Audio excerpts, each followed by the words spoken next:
Um, we are recording, so go ahead. All right. Good evening, everybody. My name is Rahkim Sabree. I am a financial coach, a financial consultant. I hold a couple of designations: certified financial education instructor, registered financial consultant, and I'm currently in the process of pursuing the accredited financial counselor designation. So I'm an accredited financial counselor candidate. I have over a decade of experience in the financial services industry. I started as a banker back in 2011. Lots of stuff, right? I contribute to Forbes. As of the end of last month, beginning of this month, I've written 2 articles so far. And my area of focus is really the intersection of mental health, wealth, and race. So 3 of the big things that people don't like to talk about, I talk about all at the same time. I am here today to talk to you guys about a topic that's near and dear to me. The topic overall is financial trauma. So I'll give you guys a working definition for that. But most of the time when we talk about money, we talk about the mathematics, right? We talk about 1 + 1 = 2. You should have a budget, you should save, you should build credit. We don't spend a lot of time talking about our relationship with money, how money makes us feel. What are the thoughts that we have when we think about opening up our bank statement or reviewing our transactions or looking at our credit score? And so there's this area of financial psychology that's gaining a lot of momentum in the mainstream. So certainly there's been work done over the last, I want to say 40 years in the field of financial psychology and in the field of financial therapy specifically, but it just kind of flew under the radar. So I started my platform, if you will, as just a basic financial educator. I talked about all of the things that you hear the other financial educators talking about: budget, save, build credit. I was an evangelist for the Rich Dad Poor Dad book. I am no longer an evangelist for the Rich Dad Poor Dad book, but it was an eye-opening experience to me coming into the banking industry and specifically finance, because I grew up experiencing poverty. I grew up in Westchester County, New York, in a city called Mount Vernon. Mount Vernon is 4 square miles, very small city. And most of my friends, as well as myself, grew up experiencing poverty. So it's kind of the norm, right? We experience it at different levels. My parents were young parents, and when they had me, and I guess they're still young parents, but they separated probably around the time I was 12, between 12 and 15. And so I tell that story because in a 2019 TEDx talk, I opened up by saying I wanted to be an architect at 5. I wanted to be a psychologist at 10. I wanted to be a psychiatrist at 12. And then at 15, I wanted to be poor. And then I paused and everybody's kind of like, what is this guy talking about? And so in talking about wanting to be poor, it wasn't necessarily that that's the position that I wanted to take socioeconomically, but it was what I observed. I observed my mom surviving, right? We had food stamps, we had Section 8. I carried the food stamps card in a lot of instances. I came home, saw eviction notices on the door. There were times where we lost power. There were times where, we had to boil water to bathe, the whole story. And so I use a lot of those examples from those experiences to talk about this feeling of financial empowerment. And now lately backing into this idea of financial trauma, because poverty is a traumatic experience. If you agree with me that poverty is a traumatic experience, drop a 1 in the chat, please. Let's drive some engagement this evening. If you could hear me and you agree that poverty is a traumatic experience, drop a 1 in the chat. If you hear me and you disagree with me that poverty is traumatic, drop a 2 in the chat.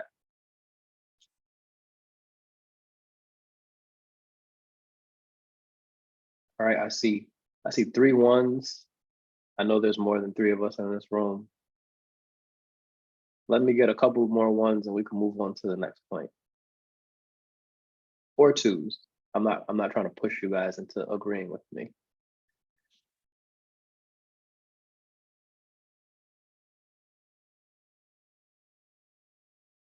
I'm waiting to hear from Hope and 10. There we go. Oh, I got a 2 there. Poverty is not traumatic. We'll come back to that. But I appreciate your engagement. So as I come into the banking world back in 2011, I'm 21 years old. I know nothing about nothing, right? I don't know what a credit card. I mean, I know what a credit card is, but I don't know how to use a credit card because every time I applied, I got denied. I have a bank account. I've operated with a bank account. I've certainly been taught growing up that I should save money. I wasn't taught what I should be saving my money for.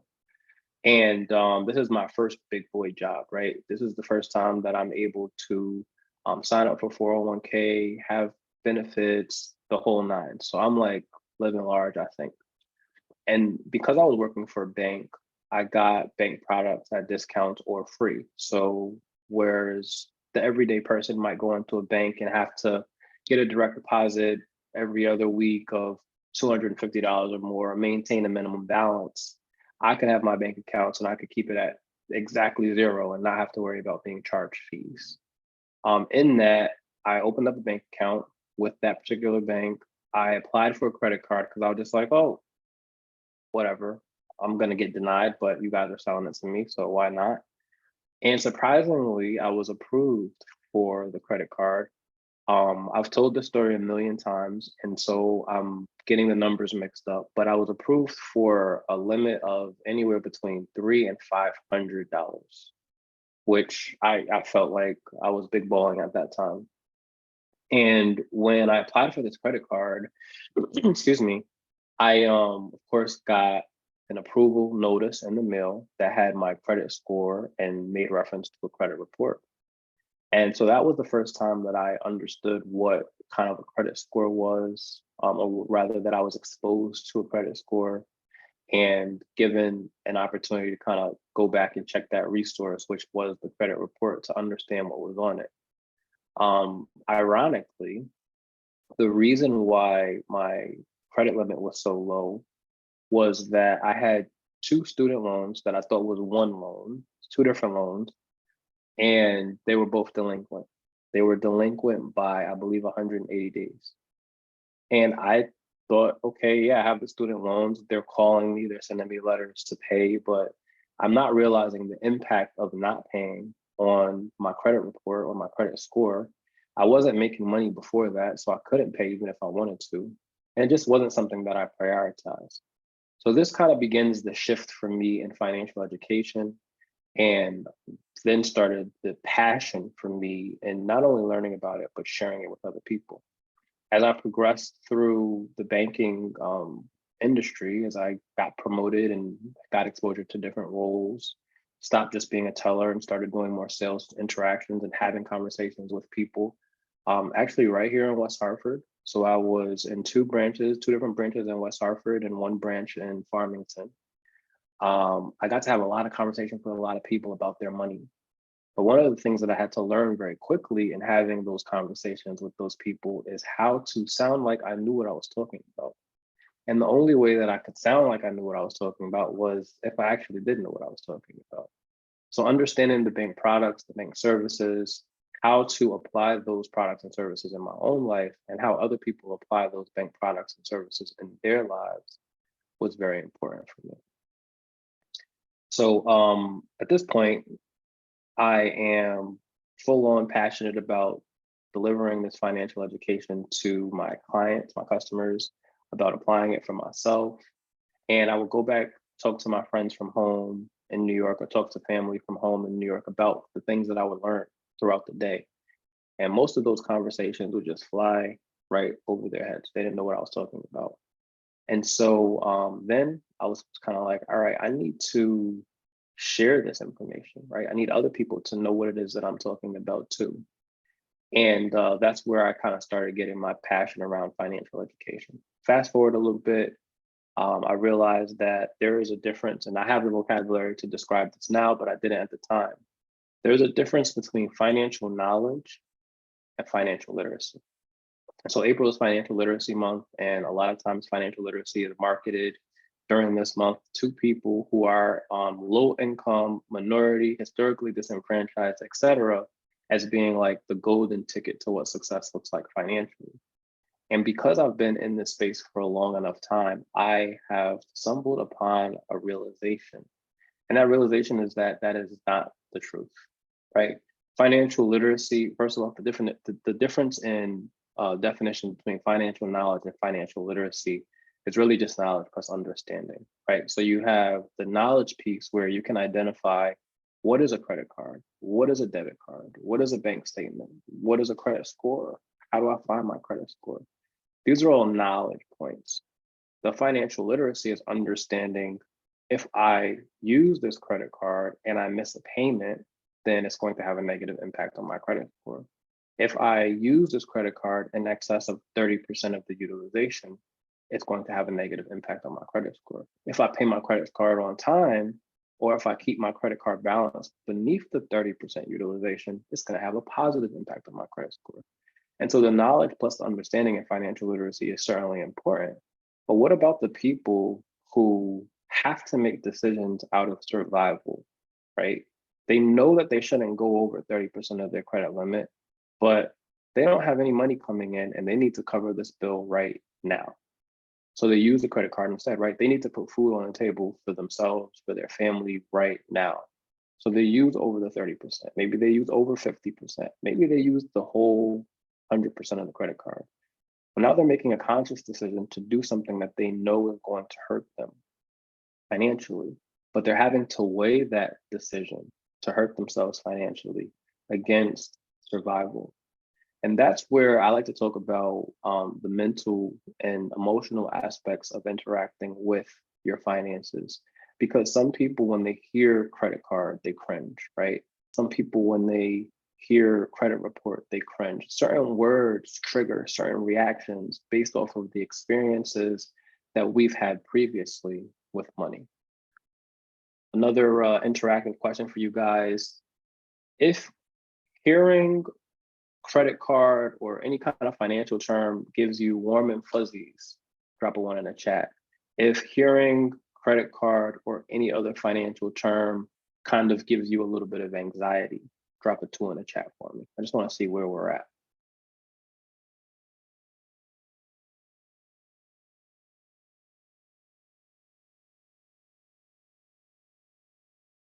Come on, guys, you can't be sleeping. It's only 6 o'clock. Ooh, I see a 1.5 here. I like that answer. All right, well, I'll keep it going. How many of you have heard of the phrase or the term financial trauma? I'm not going to say 1 or 2, just you can put whatever you want, me, yes, whatever.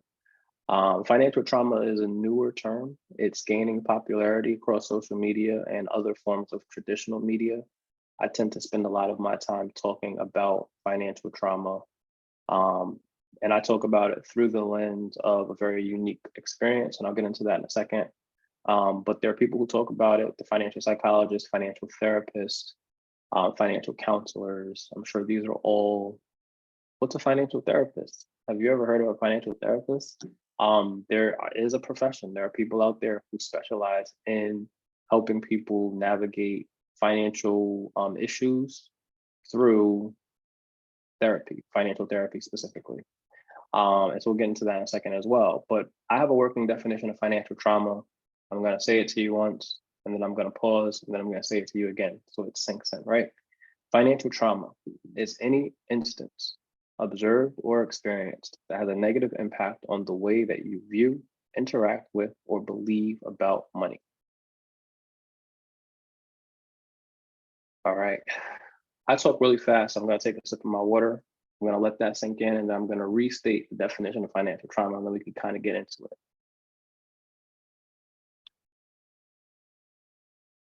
All right. Financial trauma is any instance observed or experienced that has a negative impact on the way that you view, interact with, or believe about money. So there's big T trauma and there's little t trauma, right? Big T trauma is a major life event, right? That's happening to you financially. Maybe you got evicted. Maybe you experienced a repossession. Maybe you had to file for bankruptcy. Maybe you got laid off. Maybe you got fired, right? Maybe you had a medical emergency. and you have medical debt now. These are all instances of big T trauma. They're going to have a negative impact on the way that you view, interact with, or believe about money, maybe have a negative impact on whether or not you engage with financial systems or financial institutions in the future. Little T trauma is a little bit less severe, but still has an impact, right? Last year, I think it was, maybe 2 years ago, these years kind of blur. A lot of the big name celebrities, Kim Kardashian was one of them. I think Tom Brady was another one.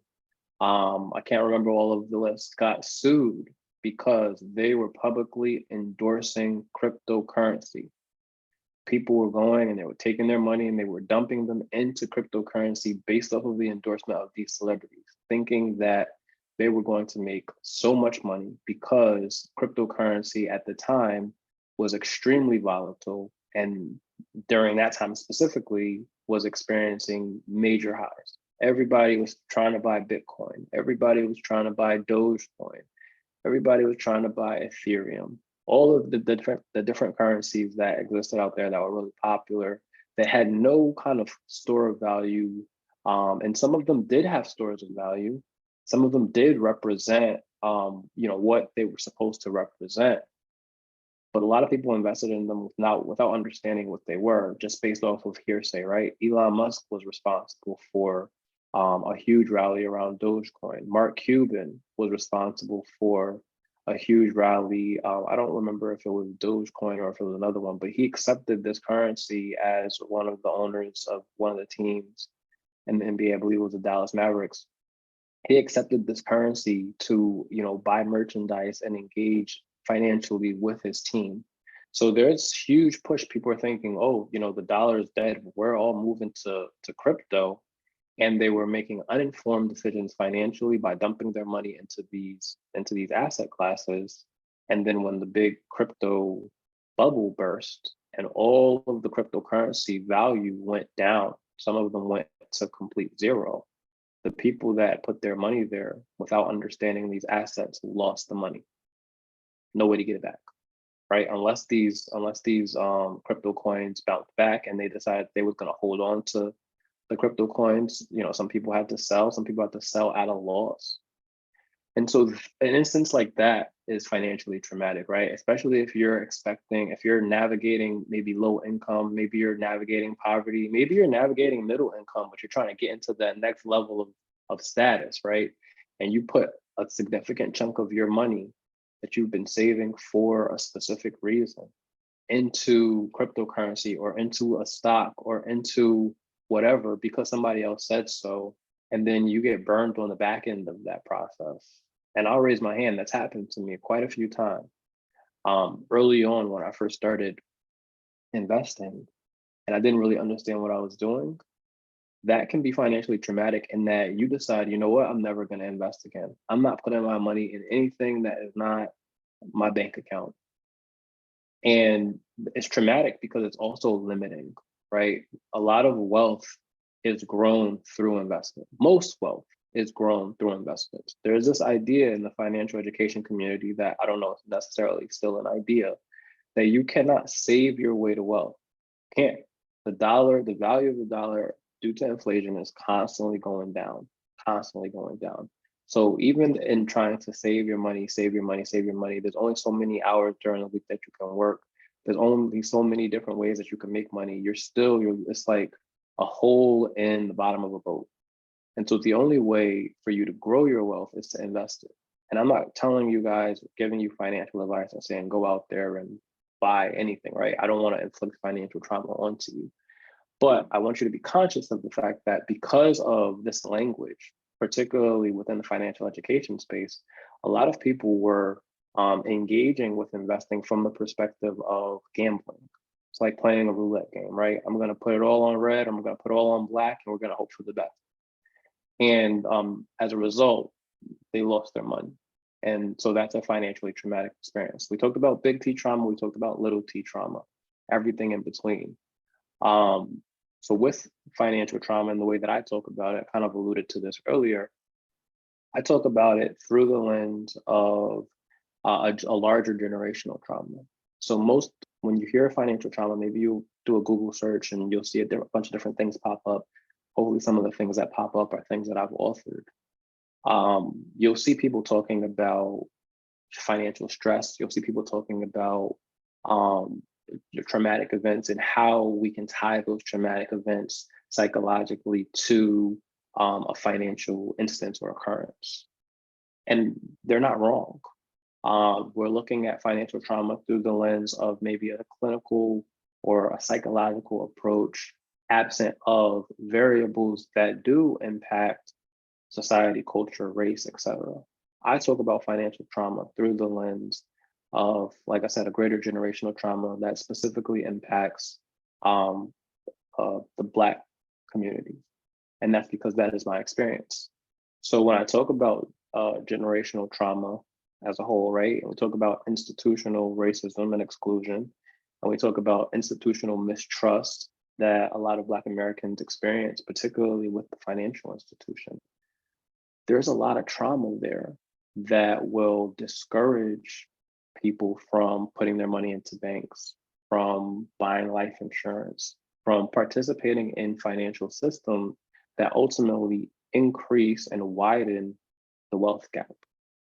So I won't get into the details of the wealth gap. I'm not here to talk about that, but I wanted to kind of give you guys some context around how I show up in the space and the lens through which I have these conversations.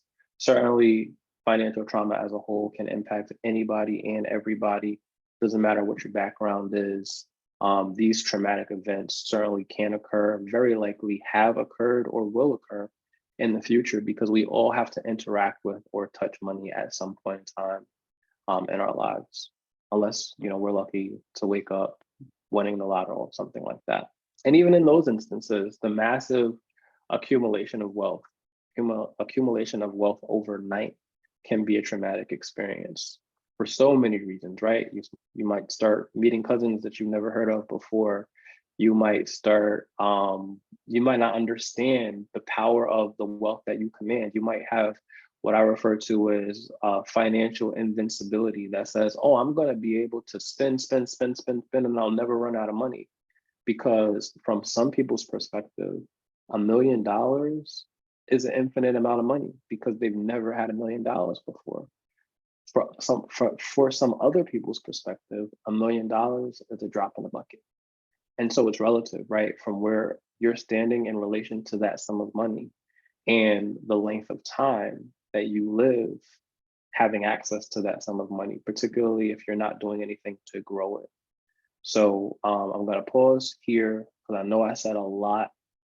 Can somebody in the chat answer this question for me?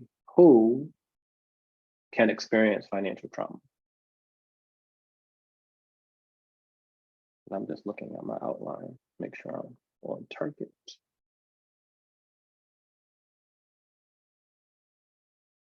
Yes, anyone, anybody, everybody is the answer.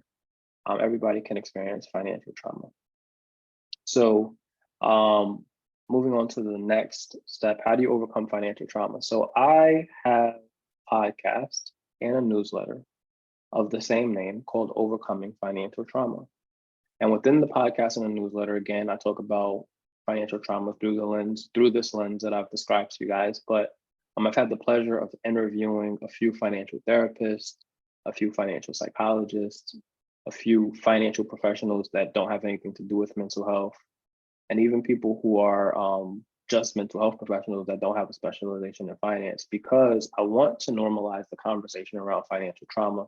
And what are the things that we experience as professionals? What are the things that we see other people experience as professionals? And what are the ways that we can overcome it? So that's a theme, overcoming financial trauma. If you listen to podcasts, anywhere you listen to podcasts, and it's a newsletter, like I said, the newsletter is on Substack. But within that, I kind of aggregate a lot of the experiences that either I had or look at situations that occur in pop culture through a lens of financial trauma to talk more about financial psychology and talk about how these situations can generate financial trauma. Some of my takes are very controversial. Some of my takes are very bland. It does well for the readership to kind of have a mixture of both. But there is that theme, that persistent theme of financial trauma that exists. If you ask me what is the way that you overcome financial trauma, I'll tell you that there's a framework that I have used, among other things, in overcoming financial trauma. And that framework I refer to as the 3 E's. So the 3 E's are exposure, education, execution. I'm going to say that again. The 3 E's framework for overcoming financial trauma is exposure, education, execution. And so when I talk about the experience of navigating poverty, growing up in an apartment on Section 8 with food stamps, seeing the eviction notice on the door, all of the story that I opened up telling you guys. During that period of time, aspiring to be poor, right? I thought that when I was old enough to move out of my mom's apartment, that the only thing that I would be able to do, the only thing that I would be able to afford was to go out, apply for Section 8, apply for food stamps, get an apartment. That's what my dreams and aspirations were. It wasn't to go out and buy a house, certainly not before 30, right? And that was because that's what my experience was. That's what I saw. That's what I knew. That's what I navigated. That's what I helped to maintain. So when this is in New York, when I moved to Connecticut and I started working in banking, and my branch manager who hired me was a woman of, 5 or so years older than I was. And we became friends. I learned that she owned a house. She owned a multi-family house under 30. And I was like, wait, what? You can do that? And she had an 800 credit score. And I'm like, I didn't even know credit scores went that high. And she was investing aggressively into her 401k. I mean, she was doing all of the things, right? Checking off all of the boxes. And so through my experience, that was the exposure piece, right? Learning that something is possible, recognizing that something exists. You can be a homeowner before 30. And then the next piece is the education piece. So figuring out, how do I make this thing happen for me, right? What do I need to do to put myself in a position? At this time, I'll start working at the bank. I'm 21 years old. At this time, what can I do to buy a house? I set a goal for 25. What can I do to buy a house by the age of 25? What kind of credit do I need? What kind of income do I need? What kind of down payment do I need? Who do I need to talk to? And the biggest culture shock for me, coming from New York to Connecticut, and there was a pit stop in Texas, but from New York to Connecticut, was how openly my peers here in Connecticut had conversations about their finances. Very open. We were talking about credit scores. We were talking about credit limits.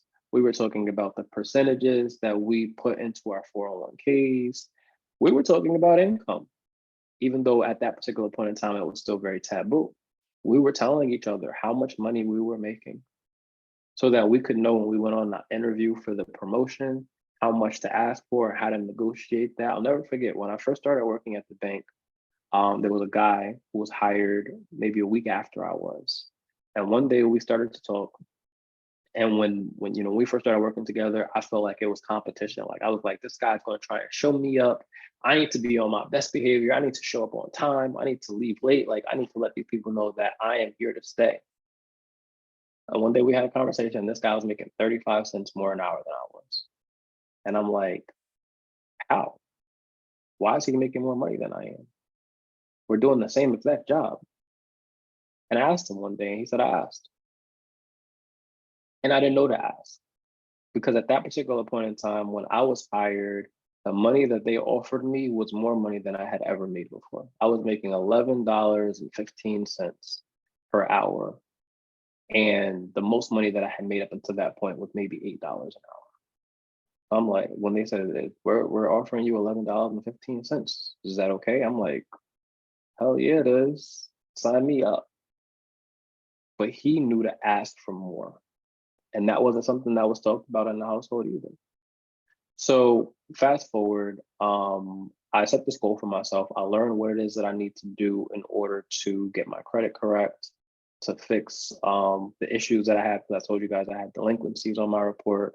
What is it I need to do as far as putting money away? Who it is that I needed to talk to? I got the education piece down pat. Finally, I'm in a position through the money that I've saved, through my credit, through my income. At this particular point in time, I'm an assistant manager at a branch. And I've already gone through the process, right? I've already done the things. I got pre-qualified. I had a lender. I had a realtor. We were looking at houses, and suddenly I started to get the cold feet.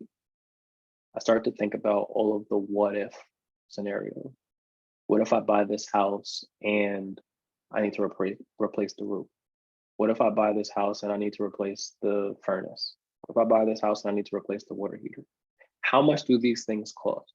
Who am I going to call to help me, to lend me this money in the event of one of these emergencies? Because nobody that I could call in my immediate family is going to have $5, $10, $15,000 to bail me out.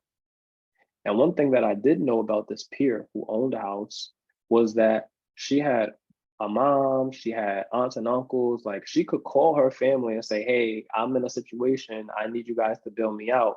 And they would be able to do that for her. They weren't going to leave her stranded. And so there was that variable there that was different that made me super conscious of a financial trauma that I had experienced earlier in life, right? I told you guys about ripping eviction notices off the door. Well, I'm thinking, well, what if I buy this house and they have to take it from me? What if I go into foreclosure? But more than that, I have status tied into it, right? I'm a branch manager at a bank. What if they foreclose on my house and now people know that the house was taken from me? So all of these questions are swirling around, the what if questions are swirling around in my mind before I even buy the house. And luckily, I was surrounded by a good support system, good community to help me walk through that process and remind me, you are safe. You're not in danger, right? You are not operating out of survival anymore.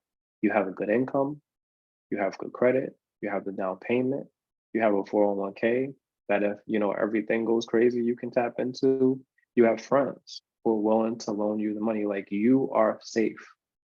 Go forward. And that's the execution piece. The execution is overcoming or quieting a lot of the previous traumas, right? That you have experienced to prevent you from moving forward and doing the things that you need to do. Let's look at this from a scientific lens. Your brain does not have the ability to distinguish between a perceived threat, like the one that I just described to you, and an actual threat, which is maybe a tiger standing in front of you, getting ready to bite your head off, right? The same thing is happening in your brain, chemically, neurologically, that's telling you you're in danger.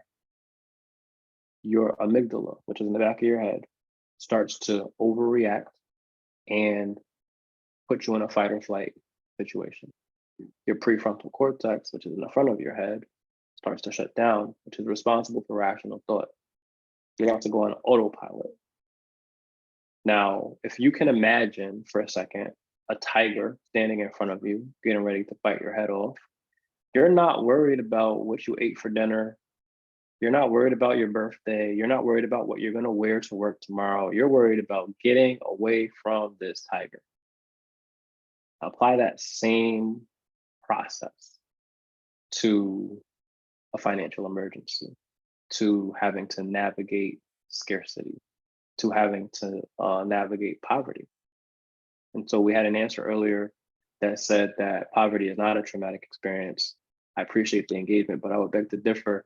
Poverty is extremely traumatic because psychologically, poverty is standing in front of the tiger, getting ready to bite your head off.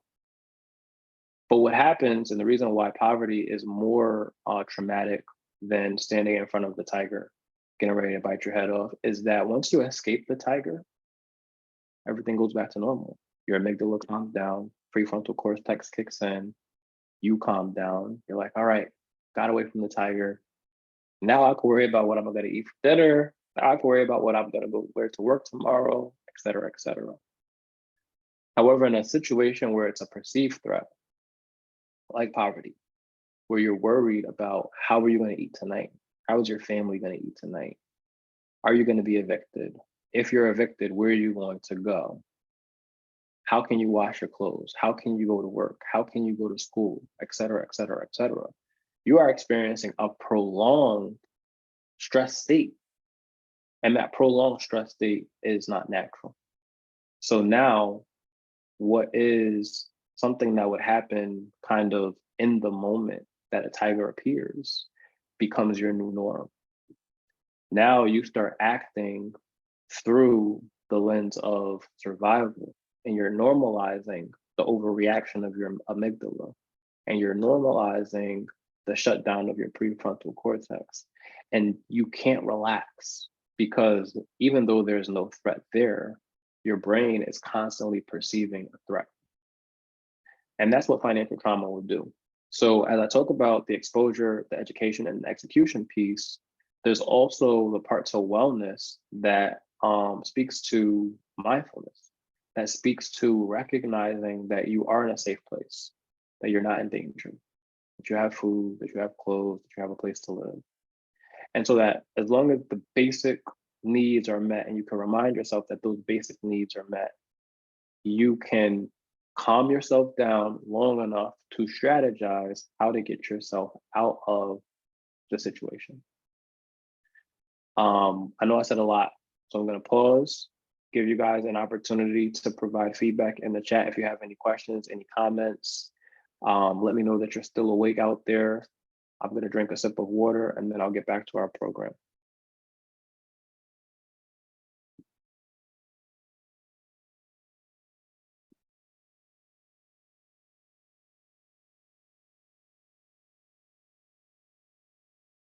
Thank you, Carol, for letting me know that we're still awake. I just checked the time and I know that we're coming up on the hour. So I'm not gonna rush, but I'm gonna move on.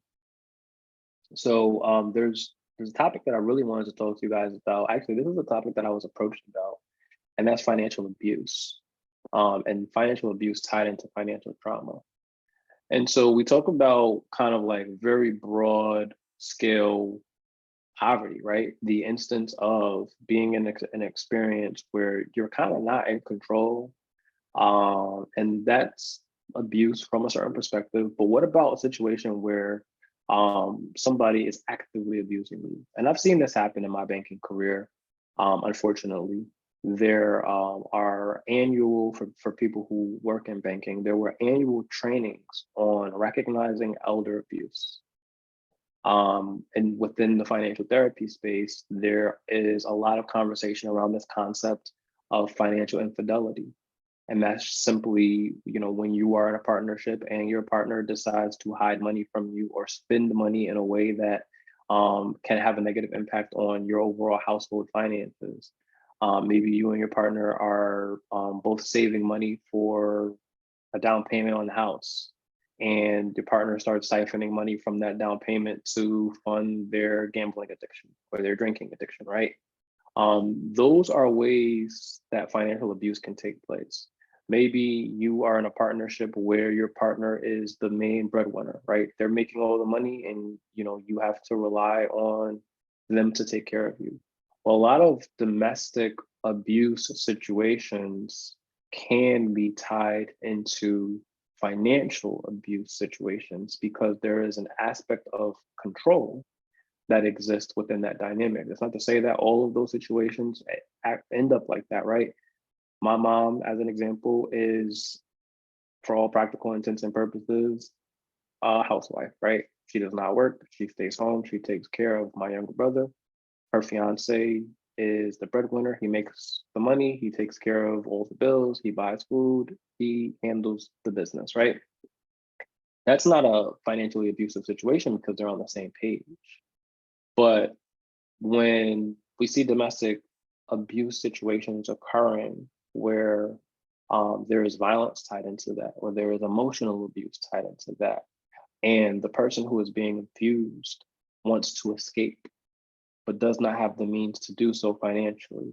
They can't start over. They don't have any credit. They don't have any money put away. They don't know where to go. That is a reason And not that they need reasons, right? But that is a reason for them to choose or opt to stay in an environment that is actually doing them harm than to leave because, well, what am I going to do? Where am I going to go? How am I going to get the support that I need?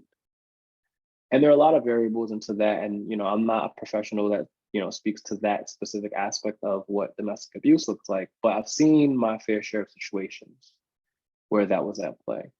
Elder abuse, again, is another thing, right? Where people recognize that aging adults are either sitting on a pension or sitting on a retirement or sitting on some assets that they've accumulated over the course of their life. They befriend them and then they start asking for financial favors. I've seen this occur in the bank as well. Older guy comes in with this younger guy who's a friend of his, gets the friend added onto his bank account, goes to the teller, starts withdrawing money for the friend. The friend is doing him favors, driving him around places. But the older guy is making purchases, he's doing transfers, he's doing withdrawals that he would not normally do. And as bankers, it was our responsibility to recognize this irregular pattern of spending and kind of question, like, hey, what's going on here?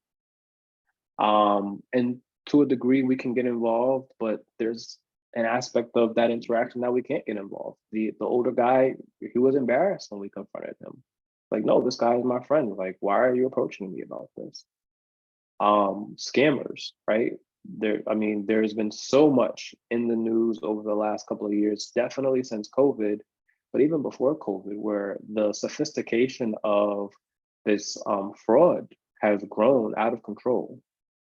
It's gotten to a point now where I don't trust text messages that come from my bank telling me that there was a transaction done that is not recognizable, or Cash App, or these other P2P, so person-to-person transfers, because I've seen so much around scams or fraudulent interactions that I have to make sure. So I'm calling the bank, I'm calling a mortgage company, I'm calling these institutions, and I'm saying, hey, I got a message from somebody pretending to be you. I just want to verify that this is actually you. And a lot of those instances, it is them, but it's just being vigilant to an extreme extent. Unfortunately, that's the reality that we live in. But also like being vigilant around the items that we leave around, where we use our debit card or our credit card. There's skimming machines at the gas pump. There's skimming machines at the ATMs. And so the skimming machines, they take your card information and then they save it and use it. Making purchases online at websites that you're not entirely sure about. Even on websites that you are sure about. I've seen instances where people's information was stolen by using Amazon. And so there's a vigilance that has to exist, right? Because I've seen people victim of identity theft and just their whole life had to come screeching to a halt as they're fighting through trying to reclaim their identity. And as a result, reclaim the money that they've lost, the credit that has been impacted. And certainly there are protections out there, there are agencies out there that you can leverage, but there is a time investment involved in recovering a lot of that as well. And so when we talk about the impact of financial abuse on financial trauma, well, if I had to spend 3 months trying to reclaim my identity, and I recognized that my identity was stolen because I used a credit card or because I applied for a credit card, that might incentivize me to never use a credit card again. That's financial trauma. And so the fix for that, the remedy for that, going back to the 3 E's, is understanding these things happen. These things exist. There are people out there who are bad people who want to take advantage of any kind of lapse in judgment or any kind of weakness that is present. And so the education piece is understanding that these things are happening and what you can do to protect yourself. And certainly the execution piece is doing the work, right? It's a best practice. I'm not advocating for people to use credit cards if they don't want to use credit cards, but it's a best practice that if you're going to do online shopping, that you do the online shopping with the credit card. It's a best practice that if you're going to go out and buy gas at the gas pump, that you use a credit card. Sometimes it's more expensive. A lot of times it's more expensive by 10 cents, 30 cents, however. But what happens is if your money gets tied up in one of those fraudulent scams on a credit card, Credit card company takes care of all that. If your money gets tied up in one of those fraudulent scams from your debit card, the money that's actually in your bank account gets tied up. Well, that money's tied up throughout the duration of that process. The banks may be able to provide you with provisional credit, but they may not be able to provide you with provisional credit in the total amount of what was taken or threatened. And so it's good to know about these things and how to protect yourself, understand what are the scams, what are the schemes that people are doing, what is fraudulent, who are you sending money to, who are you not sending money to, what ways are you sending money? There's a lot of fraud on PayPal, a lot of fraud on eBay, right? And so, maintaining your passwords and everything, online banking, not using simple passwords, changing your password, using Face ID, leveraging the technology that exists to protect you is super important so that those financially traumatic experiences do not occur. All right. And then I have one last point, and we're at 7:22. So I think we have just under 10 minutes left. So I want to give you guys the opportunity to answer questions, or rather to ask questions of me so that I can answer questions. And basically, this last point is around feeling financially empowered. So before we started, I kind of threw out a couple of terms, and I wanted to share those terms with you guys. These are not terms that have, definitions somewhere. They're Rahkimisms, if you will, things that I've noticed by doing this work in the space. And it's this idea of financial perfectionism versus financial resilience. Right. So there's so many people out there who are chasing financial perfectionism, right? They want to have the 850 credit score. They want to have 6 months of savings in their emergency fund. They want to be maxing out their retirement accounts. They want to do all the things, right? They want to buy the house. They want to buy the car, et cetera, et cetera. Financial perfectionism is, it's not real. It's an illusion. It's the reflection of a moment in time. Financial resilience, on the other hand, is something that we should all aspire for, something that we should all practice, right? Because life happens. We get the curveballs thrown at us. Maybe we didn't budget accurately this week and we are dipping into our savings. Maybe there's an emergency that occurs where we need to pull from our savings. That's the whole point of building an emergency fund, right? If we don't have an emergency fund, maybe we need to go into debt a little bit. We need to use our credit cards.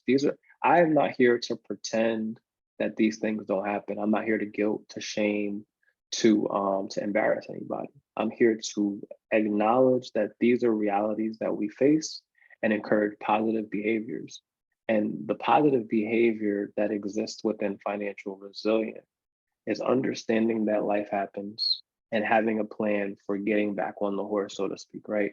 So when life happens to you and maybe you deviate from your plan, let's say you set up a really good budget and for whatever reason this week you couldn't match it.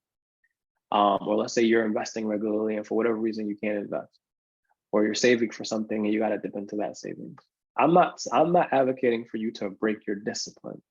What I'm advocating for you to do is, if you break your discipline, for you to immediately get back on track and have empathy towards yourself and recognizing that you're a human being and recognizing that this was a deviation, life happened, and I'm going to get back on track because I have goals, I have values, and I want these things to be aligned. And if there's anything that I could leave you guys with, I want it to be that, because the way that you feel, so there's a statistic out there, right? 80% of the decisions that we make financially are based off of our emotions.